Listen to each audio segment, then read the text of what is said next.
Atenção! Começa agora uma teleaula de matemática do ensino médio. Você vai assistir a teleaula de número 52. Bons estudos!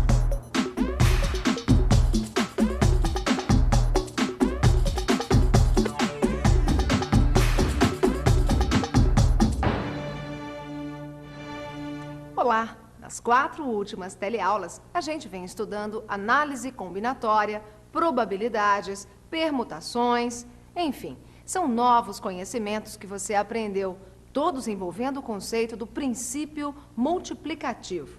Para não ficar nenhuma dúvida com relação a esses assuntos, na teleaula de hoje, a gente vai misturar um pouco do que vimos até aqui, fazer uma revisão de combinatória.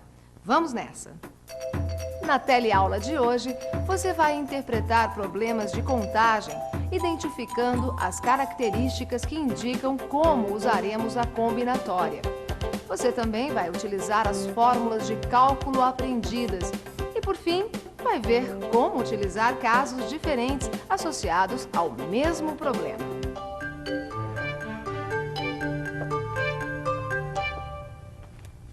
Oi, lembra de mim? Eu sou a Maristela, aquela que trabalha de dia, estuda à noite e não tem tempo a perder. Bom, você já deve ter percebido que eu estou hoje de bibliotecária. Nossa, Conceição, que cara é essa? É que eu não estou conseguindo organizar o meu trabalho. Mas por quê? É assim, eu tenho 10 casas para trabalhar como diarista. Todas as donas de casa querem que eu trabalhe uma vez por semana. Só que nos domingos eu tenho folga e só 2 querem que eu trabalhe no sábado. Mas qual é o problema? O problema é que eu estou precisando saber de quantas maneiras eu posso organizar a minha semana, né? Aí será que você pode me ajudar? Mas é claro, Conceição. Bom, esse é um problema em que a ordem faz diferença. Mas, por outro lado, a gente não vai usar todos os objetos. Ou melhor, todas as casas. Já que das 10 casas, a Conceição só pode escolher 6. Mas aí como é que eu faço? Bom, para resolver o seu problema, a gente vai usar o princípio multiplicativo.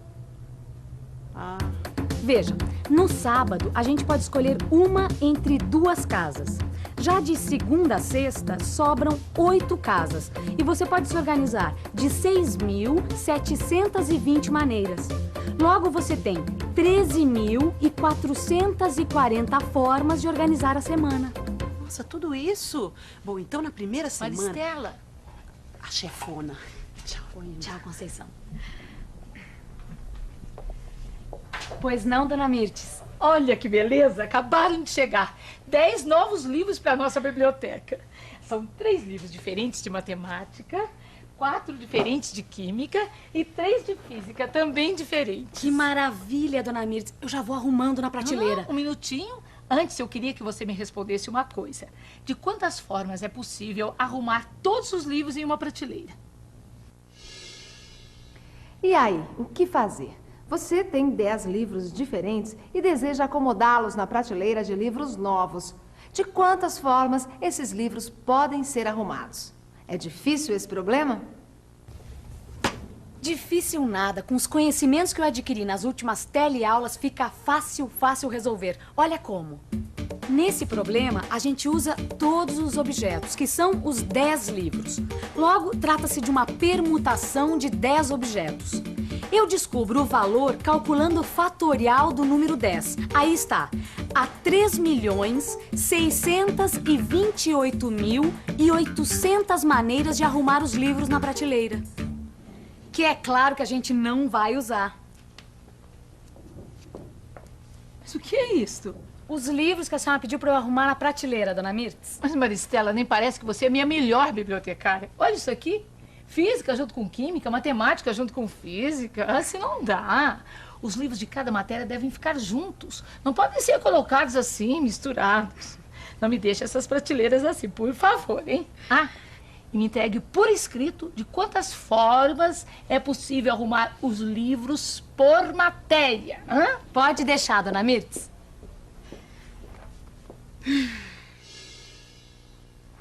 E agora? A bibliotecária deveria ter deixado juntos os livros de mesma matéria, mas não deixou. Bem, se a questão é deixar os livros de matemática junto com os livros de matemática, os de física com os de física e os de química com os de química, então, de quantas formas será que eles podem ser arrumados? Vamos pensar um pouco? Vamos pensar um pouco. Se eu quero arrumar os livros por matéria, então o melhor a fazer é calcular quantas arrumações cada grupo de livros pode ter. Os 3 livros de matemática podem ser arrumados de 6 maneiras diferentes. Já os 4 de física, de 24 maneiras diferentes. E por último, os 3 de química, que também podem ser arrumados de 6 maneiras diferentes. Mas isso não é tudo. Eu ainda posso variar a ordem de arrumação das matérias. Veja, há várias maneiras de arrumar os livros por matéria na prateleira. Na verdade, eu posso variar a ordem das 3 matérias de 6 formas diferentes. Bem, agora eu já posso calcular de quantas formas dá para arrumar os livros. São 6 maneiras de arrumar os livros de matemática, 24 de arrumar os de física, 6 formas de arrumar os livros de química. E são 6 também as maneiras que eu tenho de dispor as matérias. Aí está. A gente pode arrumar os livros na prateleira, divididos por matéria, de 5.184 maneiras. Muito bem. Estou realmente impressionada. Mas já que a senhorita está me saindo tão perspicaz nos cálculos de combinatória, me resolve então a seguinte situação. Bom, se estiver ao meu alcance matemático... Vamos imaginar que eu não tenha contado para a senhorita um pequeno detalhe. Detalhe? Que detalhe? Imagine que entre os 10 existem 2 livros de física iguais e 2 de matemática igualmente idênticos. E agora, senhorita Maristela, com 2 livros repetidos entre os 10, de quantas formas eles podem ser arrumados na prateleira? Ah, mas isso não tem segredo. Se a gente tem 2 livros de física iguais e 2 livros de matemática também iguais, a gente tem agora permutações com repetição. Veja, é a mesma situação anterior, só que agora com 2 livros iguais para matemática e física, que por isso eu divido por 2 fatorial e chego ao resultado de 1.296 formas de arrumar os livros.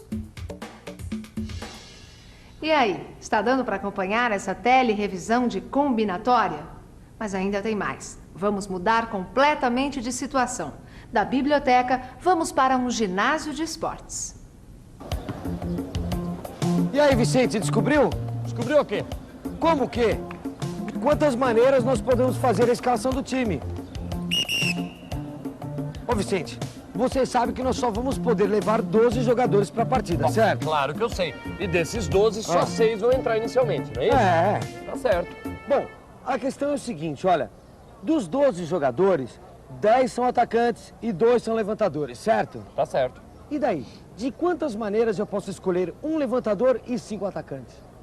Bom, o negócio é o seguinte. Dos 2 levantadores, a gente só pode escolher um, tá certo? Certo, tá certo. E dos 10 atacantes, só 5 é que vão ser escolhidos. Exatamente. Né? Como aqui no caso a ordem não importa, então, para escalar um levantador entre 2, eu tenho 2 escolhas. Já para escalar 5 atacantes entre 10, eu tenho 252 escolhas. Logo, eu tenho 504 formas de escalar o time para começar o jogo. Ou seja, nossos amigos técnicos dispõem, na verdade, de 504 times, de 504 formações. Mas nossas contas com o time de vôlei não ficam por aqui. Agora que o time foi escolhido, é preciso decidir qual a posição que cada jogador irá ocupar na quadra. Olha, ô Vicente, o negócio é o seguinte, você sabe que esse posicionamento dos jogadores na quadra é mantido durante todo o set, tá certo? Havendo apenas uma rotação a cada vantagem conseguida. Ô, Gil, pelo amor de Deus, né, Gil? Isso aí tá todo mundo careca de saber. Ó, Claro. Pelo amor de Deus, a posição que o time entra na quadra tem que ser mantida, cada vantagem tem uma rotação. Até aí nada demais. O que eu não tô entendendo, Gil, é o que você quer saber na verdade. Qual é a dúvida? Ah, Vicente, o que eu quero saber é muito simples. Eu quero saber como é que eu posso arrumar, de quantas maneiras eu posso arrumar esses 6 jogadores escolhidos na quadra. Só isso. Ah, é isso? É. Isso é simples, olha aqui, ó. Trata-se de uma permutação circular, ou seja, são 6 pessoas que vão ser permutadas de forma circular. E o número de permutações circulares de 6 elementos é 120. Aí está, são 120 as permutações circulares dos jogadores de vôlei. Pronto. Satisfeito?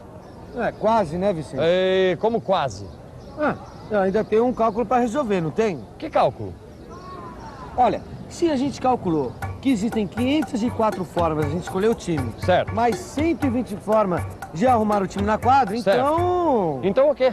Então eu te pergunto, quantas seriam as minhas opções se eu contasse todos os times mais as posições que a gente pode arrumar os mesmos na quadra? Ah, mas isso é fácil, né, Gil? Só pensar um pouco, ó, aqui, ó. Então vamos pensar um pouco. A gente já viu que são 504 as formas que eu tenho de escolher o time. E vi também que são 120 as formas que eu tenho de arrumar o time na quadra. Como eu quero saber quantas opções eu vou ter se eu contar todos os times possíveis e as posições na quadra, então é só multiplicar um número pelo outro. E aí está. Pronto. Tá aqui. Nós temos 60.480 opções se a gente contar todos os times que a gente pode formar, mais todas as posições que os jogadores podem ter na quadra. Satisfeito? Bom, agora só falta ganhar o jogo, né, Vicente? Se a matemática fizesse ganhar jogo... Por isso eu acho melhor a gente trabalhar, treinar o time... Porque Vamos treinar, vamos treinar os meninos.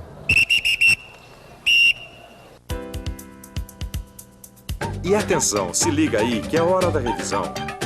Na teleaula de hoje, a gente fez uma revisão de combinatória. Você viu como interpretar problemas de contagem, identificando as características que definem o caso de combinatória. Você também utilizou as fórmulas de cálculo que aprendeu.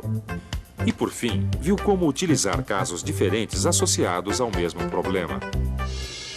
Bem, nessa teleaula você pôde revisar tudo que foi aprendido de combinatória.